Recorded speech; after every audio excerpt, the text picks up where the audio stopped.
me what's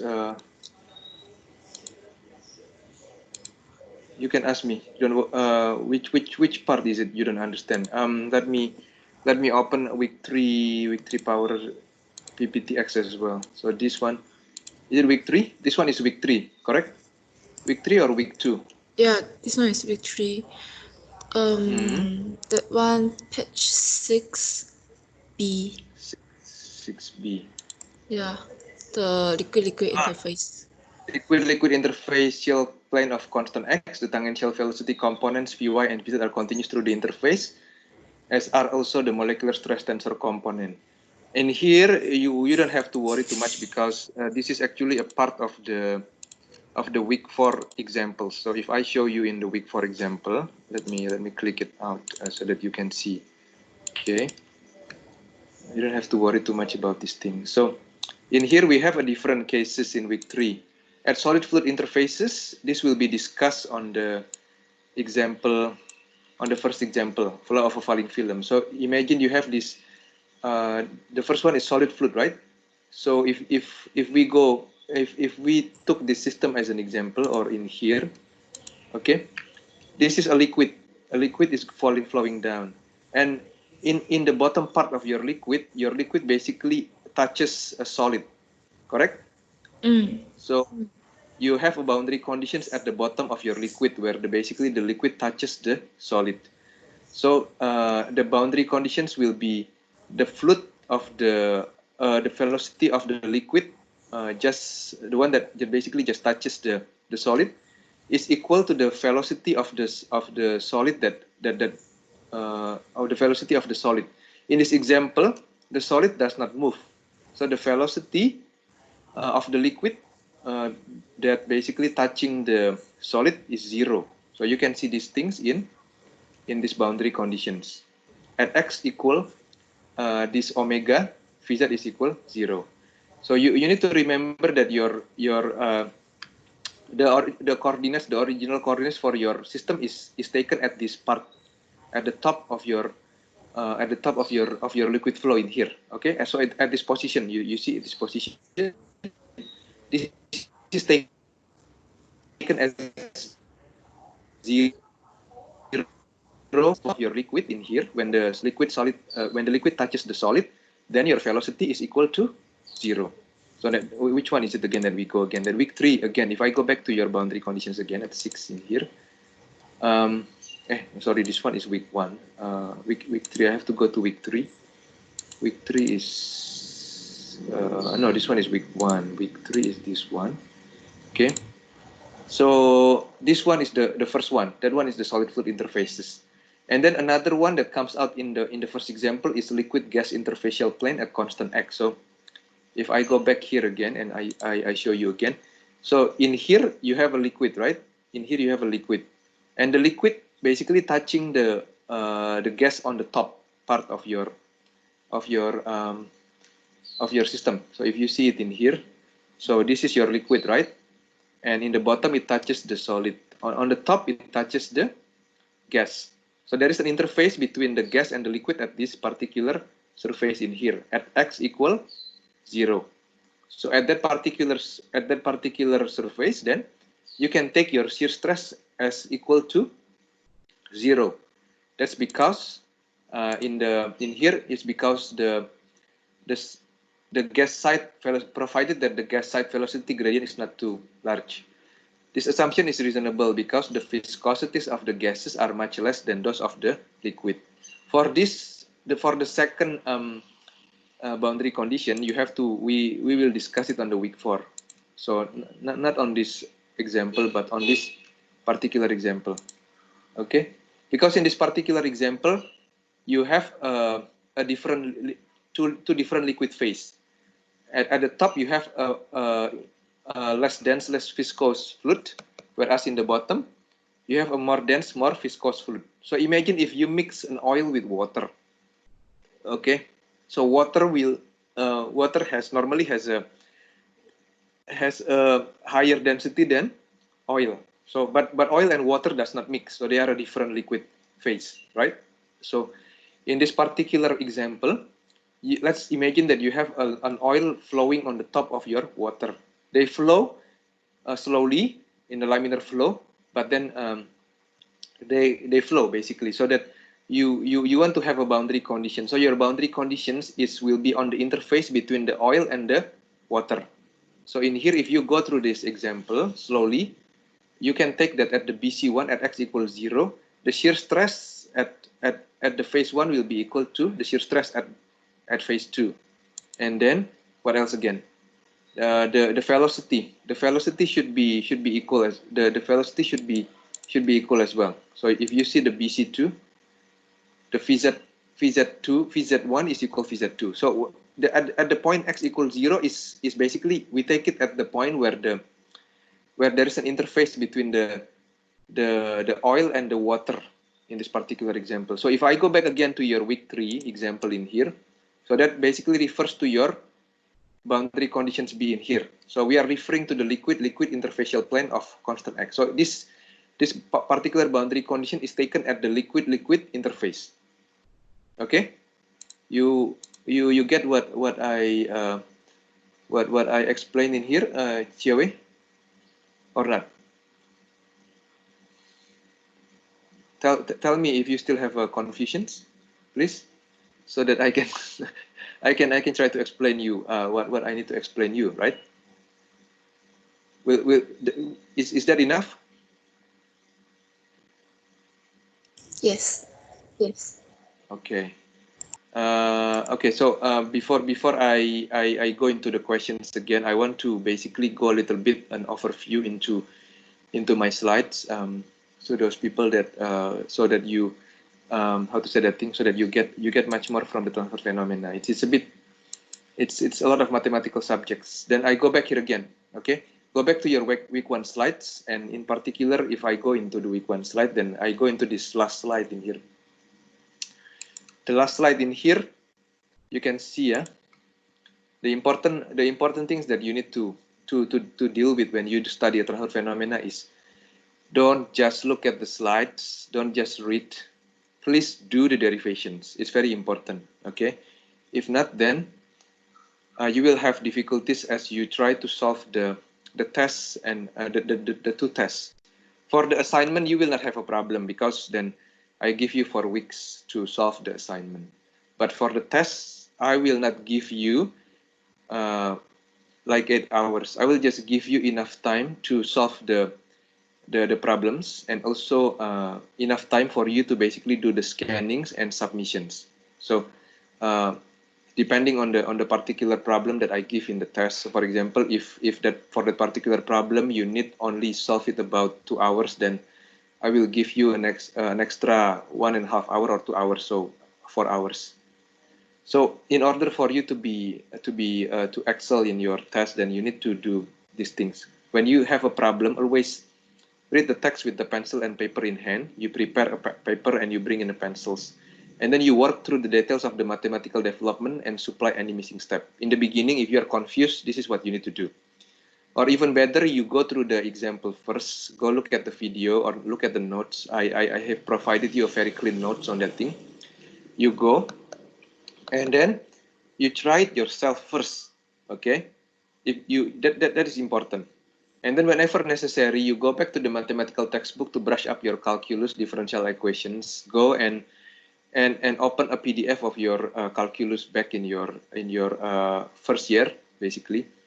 And then make it a point to give a physical interpretation of the key result. So get in the habit of relating physical idea to the equation. This, for example, comes back to the boundary conditions again. Like I tell you again in the week 3 slides. So for the solid fluid interface, you have a particular boundary conditions. So that particular boundary condition is basically the velocity of the fluid should be equal to the velocity at which the solid surface is moving. So for example, that's one boundary conditions. So the other boundary condition, for example, at the gas liquid interface, then the shear stress can be taken equal to 0. Okay, so that's provided the gas viscosities that I mentioned like before. Okay, and then you check whether the result seems reasonable. Make it a habit to check the dimension of all results. So for example, in your online quiz, this will be checked in some of the examples. So I want you to know, I want to check whether you are able to convert through the units or not. Okay. So it's important that in the online quiz, I want to check your understandings in the after reading the week 1, week 2, and week 3 slides. I want to check your understanding on the concepts, on the boundary conditions, and then also on how you deal with the units. So that's very important. That's why I put that thing into the online quiz. I got a questions in here. Is it or not? How did I access this one? Show conservation. Okay. Then in the week 2, I go through a lot of concepts that I will not deal with, but basically,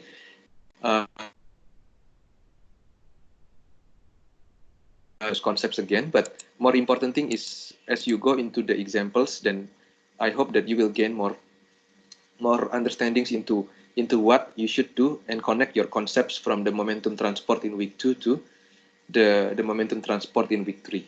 So these are the shell momentum balances. These are the most important thing that you know. In momentum balance, you have 5 terms: rate of momentum in by convective transport, minus out by the convective transport, plus in by molecular transport, minus out by molecular transport, plus the force of the gravity. So in momentum transport, you have this extra term of the force of the gravity. Okay.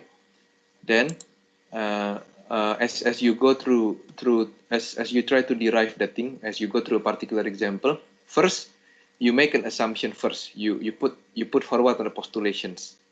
To make a postulation, then you need to basically identify which one is the existing velocity component and which one doesn't exist. Okay, and then the special variables on which it depends. And then you write the momentum balance in the form of the equations 1 in here. And then you write the momentum balance. After you write the momentum balance, then you can simplify further, and you let the thickness of the shell approach 0, and make use of the definition of the first derivative to obtain the corresponding differential equations. Once you get these ordinary differential equations, then you integrate this to get the momentum flux distributions. After that, then you insert the Newton's law of viscosity that we have derived in the week 2 of your slides, basically. Okay, and then integrate these equations to get the velocity distributions. Once you get the velocity distributions, then you can then derive another quantity such as the maximum velocity, average velocity, and the forces on solid surfaces. After I go through all these things in the week 3 slides, I go through the boundary conditions. So these boundary conditions will be discussed systematically, one by one. So the first example, the flow of the falling film, will discuss the boundary conditions 1 and 3, or A and C.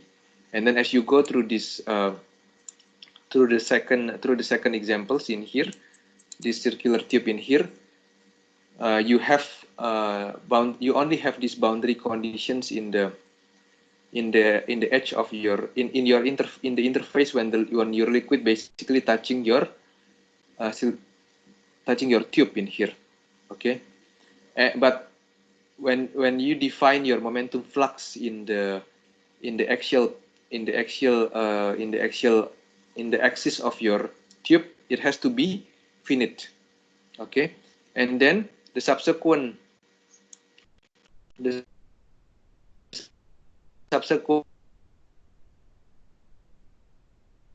4 on the example 3 and example 4.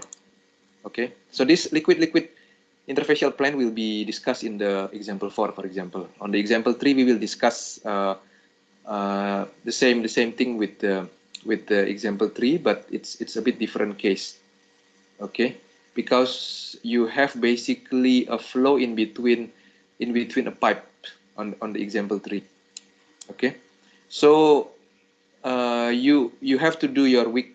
You have to cover everything on the week 3 slides before you attempt your online quiz, to make sure that you are ready for that online quiz. Okay, and then as you go through the week 2 and week 3 slides, the most important thing is you need to go into the example itself. So for example, in this chapter 2 examples on the page 42, or if you see back into your week 3 examples in here, you have a liquid that is flowing from this part to this part in here. And then you are basically taking you're basically limiting your systems from this point to this point in here. And in taking the systems, you also assume that you have you basically assume that your viscosity and density are constant, okay? And then the viscous forces prevent the continued acceleration of the liquid down, so that your velocity in the z direction, this is called Vz because the velocity is on the z directions. What you need to be clear in here is when you look at this particular example, you need to make sure that you know where you take the original coordinates. The original coordinates is taken in the left top of your liquid system in here. Okay, so at this particular points in here, on the left hand side in here. So if I look from this side only, then it means that I only look from one side. I look from the side view.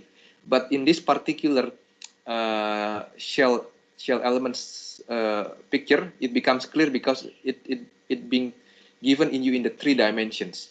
Okay, so at this particular positions in here, you're taking this coordinate as 0, 0, and 0.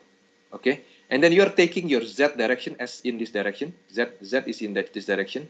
X is going down, and Y is going in these directions in here. Okay, so your liquid flow is going in these directions only.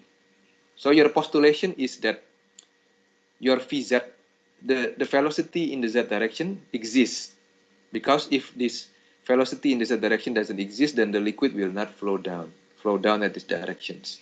Okay, but your liquid is only flowing in the z directions. Your liquid does not flow in the x directions. It doesn't flow in these directions, or it also doesn't flow in these directions as well, in the y direction. So the Vx is equal 0, Vy is equal 0, and then your velocity will be a functions of x.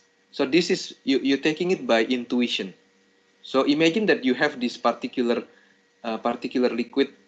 The velocity at this point will be different with the velocity at this point, because at the bottom your velocity is in contact with solid, and the solid does not move in the bottom, but on top your velocity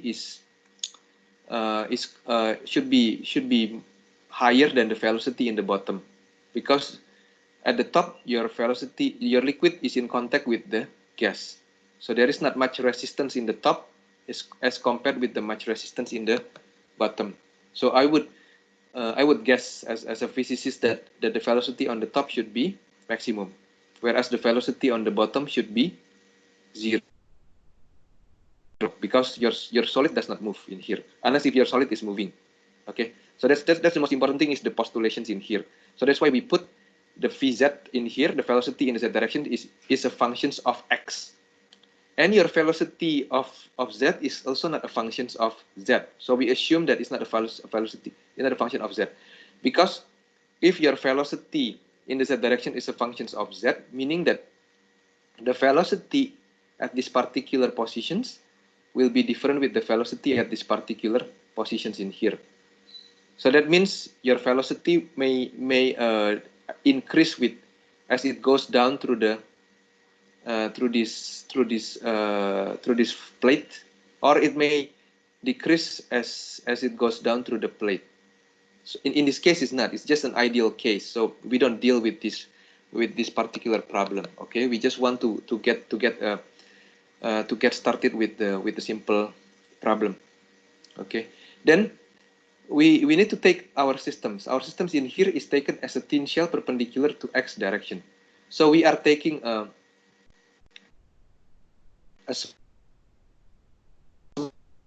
small, we take it from x to x delta x. So this is the one that is taken on this particular fluid elements in here. A thickness of x to x delta x, z 0 to L, and Y 0 to W. I want you to go again into my video lecture, and because I have tried my best to basically describe the where we should take the shell elements. And then once you take that thing, then you have to start taking the Z momentum component one by one. So for example, this one is the rate of the Z momentum in a cross surface at Y equal 0. So where is Y equal 0? Y equal 0 is at this particular positions in here. Okay, so you know that the surface that you are dealing at Y equals 0 is L multiplied by the delta X in here. Okay, once you get the component, when you derive the component, it's important for you to also derive the area at which that particular momentum flux applies. We call it momentum flux because this is defined in terms of the surface area. So it's divided by the surface area. That's why you have to multiply this particular flux with the surface area at which that particular momentum component applies. Okay, and in deriving all of these components, you go one by one. So you have like 6 surface in here, one in here, one in here, one in here, one in here, one in here, one in here. As you go through these things, then you will get this particular, this is called a combined momentum flux vector. This combined momentum flux vector can be deconvoluted into its component. Okay, so as you can see in here, this ZZ component in here has the extra component of pressure, because pressure only applies when it is when the surface is normal with it with the directions. Okay, so this one YZ, for example, does not contain pressure, and then this XZ does not contain a pressure. This one is derived in the slides in the week 2 momentum transport. So you need to go back again into the tables and try to understand these things. Okay. And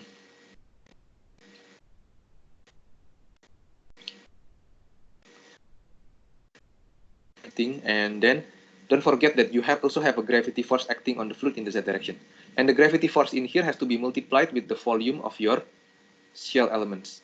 And then this gravity force has to be framed in the directions of the fluid moving. So in this one, it's the Z direction. That's why I came with this particular diagram to convert the original gravity directions into the directions where the fluid is moving. So the gravity directions is always going down. That's why it's rho multiplied by the gravity force, and then it's multiplied by the cos beta, because we want to convert it into the directions where the fluid is moving. Okay. Then once you get this momentum balance in here, you put all these things in here. And then again, convert your combined momentum flux vector into their respective components in here. And when you have these things in here, it's important that you go back into your table of this Newton's law of viscosity. Okay, I shared this book with you already in the share folder on my announcements. And if nobody else, again, if everybody have downloaded this book, then I probably will remove that PDF, the 2 PDF, the transfer phenomena, and also the mathematical applied mathematics and mathematical modeling by Richard Rice and Duong Du. Okay, because otherwise I'm not actually legally allowed to basically distribute this book, but I just distribute it just for the sake that you'll be able to go and have a look in here. So this you go into the appendix B. In here you can click on the left hand side in here. Then you go into the Newton's law of viscosity. Your Newton's law of viscosity contains a different components, and first you need to think in terms of the coordinate that you use in your system. For this particular example, for the example 1, you will use Cartesian coordinates, and you have 6 different components in here. Okay. Then you need to connect back your postulations with the equations in here in order for you to be able to define which component is 0 and which component is not 0. Okay, if in the second example, the flow of fluids in the circular tube, you will not be using a Cartesian coordinates. You will be using a cylindrical coordinates. When you use a cylindrical coordinates, then you need to use a different Newton's law of viscosity. So your Newton's law of viscosity in here will be discussed in a different way, and it's the same. You still have a 6 components: 1, 2, 3, 4, 5, 6. Okay, and then when you have a flowing along something that is spherical, then you will deal with this Newton's law of viscosity. For example, this one is on spherical coordinates. Okay, so that's very important that you understand these things first. So then, once you get all this, once you basically break down your combined momentum flux vector, then you will get your individual components. For the ZZ, for example, you go back into your table in here. What is your ZZ in here? Your tau ZZ is equal to this. And note that in this example, your fluid is incompressible because your fluid is a liquid. Your fluid becomes compressible if your fluid is gas. If your fluid is gas, then you have to deal with the second terms in your Newton's law of viscosity. But you are not, because you are dealing with the incompressible fluid, which is in this case is a liquid. So this term in here will become 0. So that you need to go back again into your week 2 example. So you only have essentially this term in here, which I have put in here clearly. So this is for incompressible liquid fluid, then these terms will become 0. Then you connect back again this one with your postulation, your Vz. Your Vz again in here is not a function of Z. It is independent of Z. Your Vz is only a function of your X. So the derivative of your Vz with respect to Z will be 0 because your Vz is not a function of Z. Okay, and then again in our postulations in here we take another assumptions that the pressure is only a function of your X. It is reasonable because imagine that you have a liquid that is that becomes this X is you consider as a liquid depth. So the pressure at this point, at this particular surface, should ideally be different with the pressure at this particular positions in here and in here and in here. So it's reasonable to assume that your pressure is a function of X. So in this case, the pressures at the point of Z equals 0, or the pressures at these particular positions in here, okay, at this particular positions in here, should be equal with the pressure at Z equal L, and they can be taken as P. So that you basically able to cancel this P in here with this P in here. And then also this the velocity of your Vz is also not a function of Z. So that means that the velocity at Z equals 0 should be equal to the velocity to the Vz at Z equal L. That's why this one it can cancel with each other in here. Okay, and that's the same with this your tau Zx and tau Xz in here. If you go back again in here, your tau Xz or tau Zx in here is defined as this. Okay, note that you don't have a velocity in the X direction, so this derivative will be 0. But your velocity in the Z directions is a function of X. So this term in here is not equal to 0. So this term exists. So it cannot be cancelled out. And the same term, the same thing again, you need to check it again with your tau YZ and tau ZY in here. As you go back again in here, you have that this particular component in here will be Vz is not a function of Y, so this component will be 0. And then your Vy is equal to 0. So this, because your Vy is equal to 0, so this derivative will be 0 as well. Okay, this is not a function of Z, and this one is not a function of Y. So this becomes 0 and 0. So it's very important that you basically connect back. Your postulation is very important one. But you don't have to worry too much about transfer phenomena, because normally in the problem, I will not ask you to basically derive everything from 0. I will give you normally a hint in in the problem for you to work. As long as you understand everything, then you should be able to derive the solutions from what I give you in the particular problems.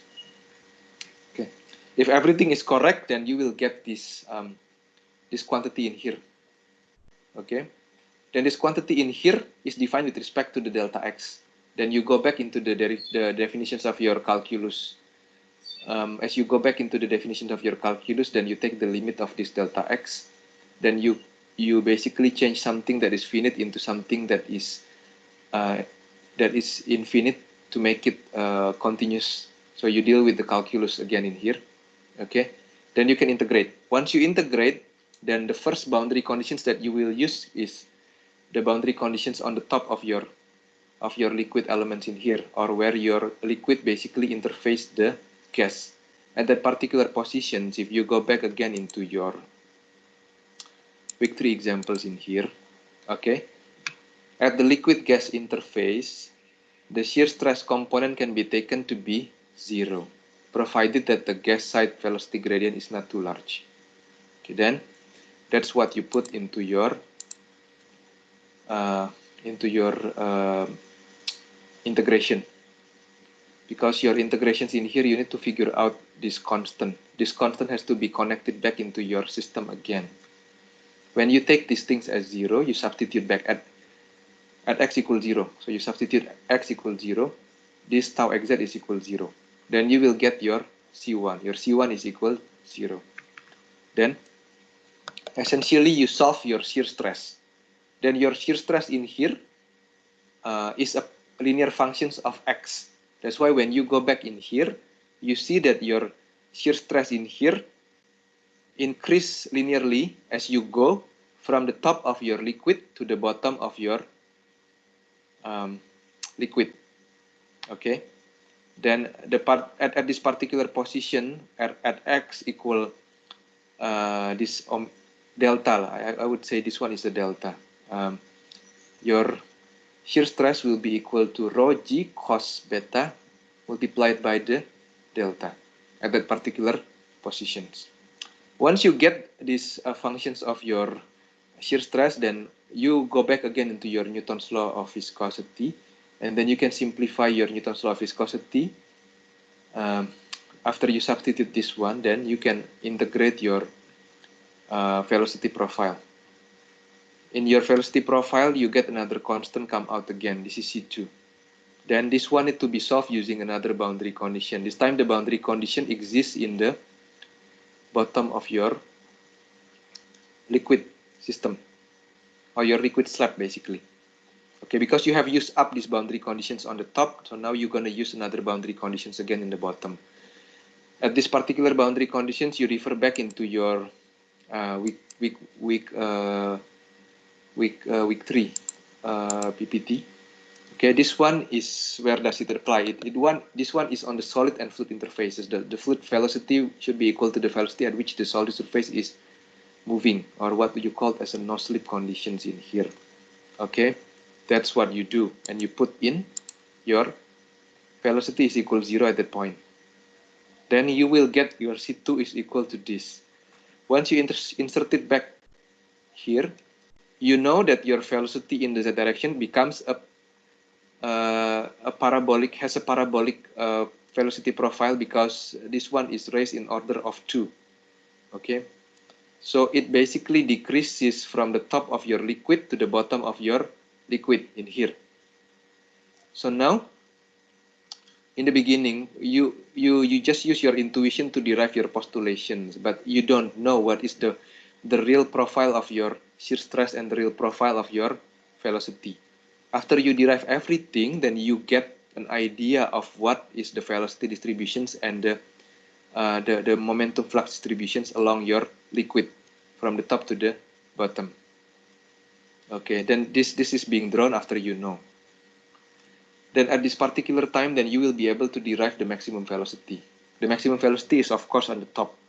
And if I ask you what is the maximum shear stress, then you will be able to tell me that the maximum shear stress will be on the bottom of your liquid, when basically your liquid interface your solid. And then in the same time, using the same logic as well, you can also derive your average velocity. The average velocity over a cross section of the film is basically an integral of your from 0 to W, integral from 0 to the film thickness, because the directions of your velocity is going down. So you basically average it over the area of the flow. Okay, the area that is perpendicular to your flow.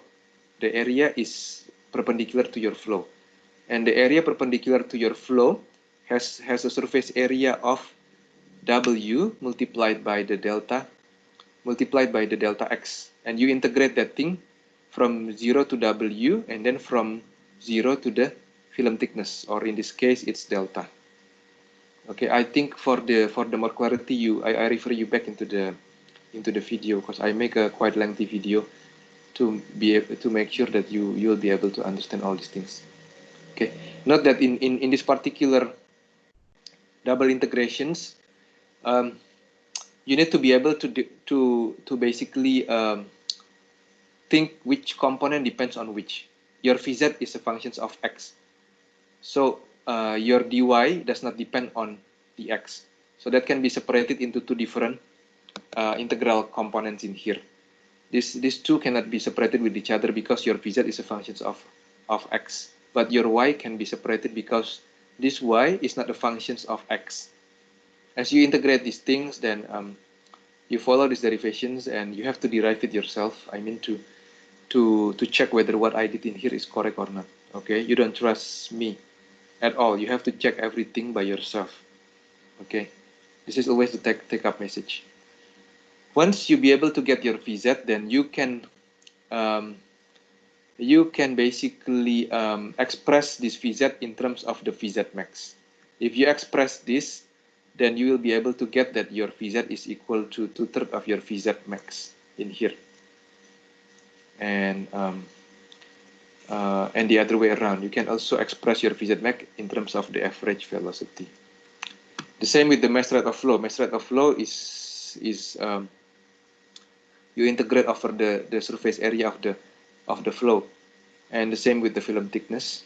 Okay, you want to be able to differentiate between the lowercase w and the uppercase w in here. Okay, and it may be confusing because sometimes my handwriting is a bit confusing, but I've tried to make it tidy as much as possible. And the last term will be the force per unit area in z directions. And you have to go and do the same with your with the second example. The second example is talking about your fluids in the circular tube. So you take a shell thickness with the same shape with your system, with the thickness of delta r in here. Okay, and then what you do in here is you basically go into your Burt, Stewart, and Lightfoot. You have these 6 components. You connect this with your postulations. Again, in here the pressure is taken as a function of z because the directions of the fluid flow is on the z directions. And normally in any case in industry or in real situations, if there is no difference in the pressure, then the fluid will not move. So it's basically, this one is a really logical assumptions to have. Okay, and all these component also the same with the first example that I derived as well. So the Vz in here is a function of r because obviously the velocity at the axis of your tube will be different with the velocity at this part or in this part, because at this part then the tube does not move, so the velocity should be 0 at this part and this part. But in this center or in the axis of your tube, then the velocity should ideally be maximum. Okay. And then also I derive again in here which surface belong to which. So you have this particular components in here, the one that is working on this particular surface, and the other component that works on this particular surface in here. And those two surfaces, I derive what is these things in here and the particular surface at which it is working. Just go back into my example. And once you put up everything again and connect your Newton's law with your postulations, then you will be able to derive this tau RZ component, which is the only component that exists in your system. And in here, the boundary conditions of at R equals 0, your tau should be finite comes up from the physical consideration. It doesn't come from your slides. Rather, it comes from your intuition or from your thinking in the real situations. In the real situations, your mathematical is important, but mathematical has a zero value unless it fits the physical condition or the real situation at which your system is working, basically. So in here at R equals 0 or at the axis of your tube, your shear stress cannot be equal to infinite. It has to has a finite value. So if your C1 exists, then your shear stress will become infinite. Therefore, in this case, your C1 should be equal to 0. Okay. As you go through more example, then these things will be more apparent. But it's basically testing your understanding on the mathematicals, on the physical significance of everything. And then the boundary conditions too in here is just the same boundary conditions with your the one that is defined in C in A in here. The fluid velocity should be equal to the velocity at which the solid surface is moving. Okay. Then essentially after you derive everything, then you can see that your shear stress varies linearly from the axial of your tube to the radius of your to the radius of your tube in here. Okay, whereas your velocity profile in here is a parabolic velocity profile that increases from 0 from the tube of the radius to the axis of your tube. Okay, in the same way you can also derive your maximum velocity and the average velocity, except in this case your average velocity is no longer 2/3 of your maximum velocity. In this particular scenario, your average velocity is half of your maximum velocity. So the ratio of this average velocity may be different for a different geometry, which you will only know after you derive the microscopic balance into your system. So this is why, like I mentioned again in week 1, the microscopic view of your systems can give you something that you will not know by doing the macroscopic balance of your system. Okay. In the same way, you get a mass rate of flow. And what the important things that you get from this one is the Hagen-Poiseuille equation. So this has been derived, I think, more than I think almost a century ago, if I'm not wrong, or probably around more than 5 decades ago, basically. So this equations in here connects the mass rate of flow with the pressure drop within your system, with the tube radius, with the density of the fluid, with the viscosity and the length of your tube. And chemical engineers has used these Hagen-Poiseuille equations to get the viscosity of the fluid. So if you can measure the mass rate of flow, you can measure the pressure drop, you can measure the radius, and you can measure the density, you can measure the tube length, then you can get the viscosity of your liquid, basically. Okay, that the assumptions in here is that the flow is laminar, density is constant, flow is steady, fluid is Newtonian, and effects are neglected. Essentially, if you can derive the Hagen-Poiseuille equations using your momentum transport, meaning that your transfer phenomena is having a significance value in your work as chemical engineers. Okay, so this is essentially what we want you to show, that actually in this particular example, Hagen-Poiseuille equation can be derived by by using a microscopic system balance into your system. Likewise, the Z component also can be derived again in the same way that you derive for the first example. Okay, I think I have gone through everything that I need to say within these drop-in sessions. Now, I would like to invite any questions on the particular on the particular materials that I just derived. Is there any questions that you want me to answer or to explain you on anything? I welcome anything. Okay, Chiewe, you have any more questions? Or not? Hello, can you hear me actually? Can, right? Everybody can hear me, right? How about Abdul Kader? Abdul Kader, you have any more questions on everything that I went through just now? Ryan, how about you, Ryan? All good, sir. Okay, how about Ryan? Ryan, anything?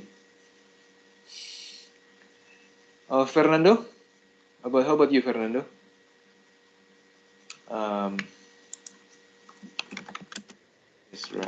Yes, Ryan.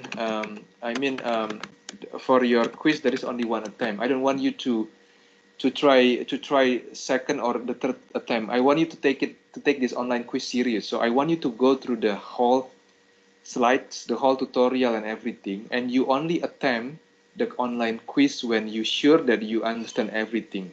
Okay, so that will be better than if you go and do the first attempt, the second attempt, the third attempt. Okay, so only one attempt, and the time is only 20 minutes. Okay, so you can take it at any time starting from now until Sunday. So there is no rush. You do everything, you cover everything first until you are confident that you can do everything. Only then you attempt the online quiz. Okay, and Fernando, okay, how about Ijini? Ijini, you have any questions?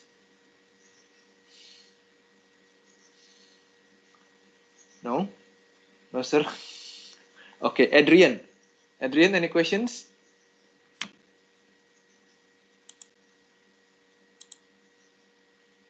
No. How should I call you? Tarindu? You want me to call you Tarindu, or how should I call you? Tarindu. Yeah.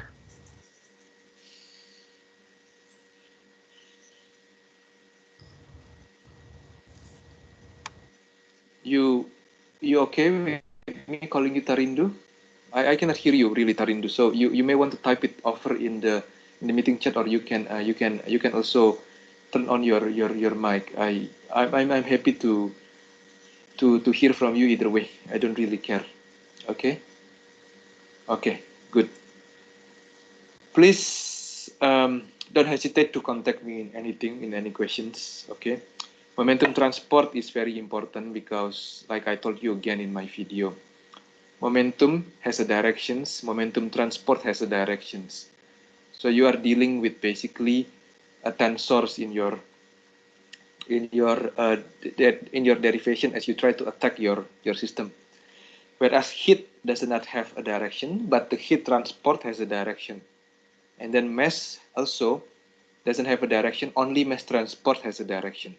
So it is very important, once you get everything covered in your momentum transport, then for the heat transport and the mass transport, you will be set.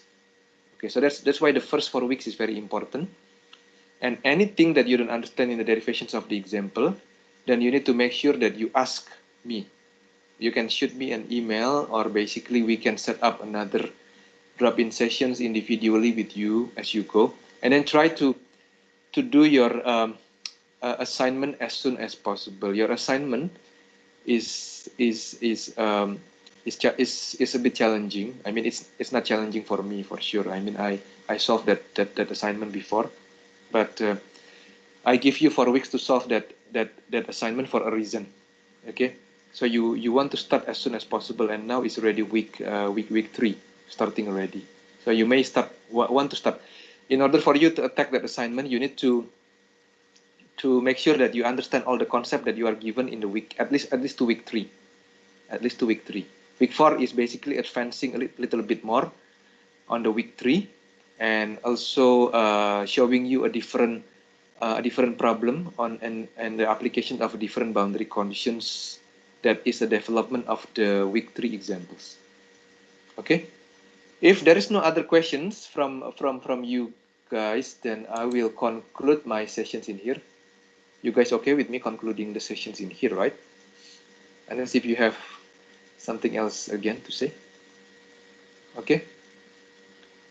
Okay, I wish you all a good morning, and I wish you all the good luck in attempting the online quiz.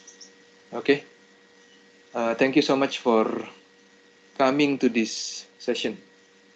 Okay. See you.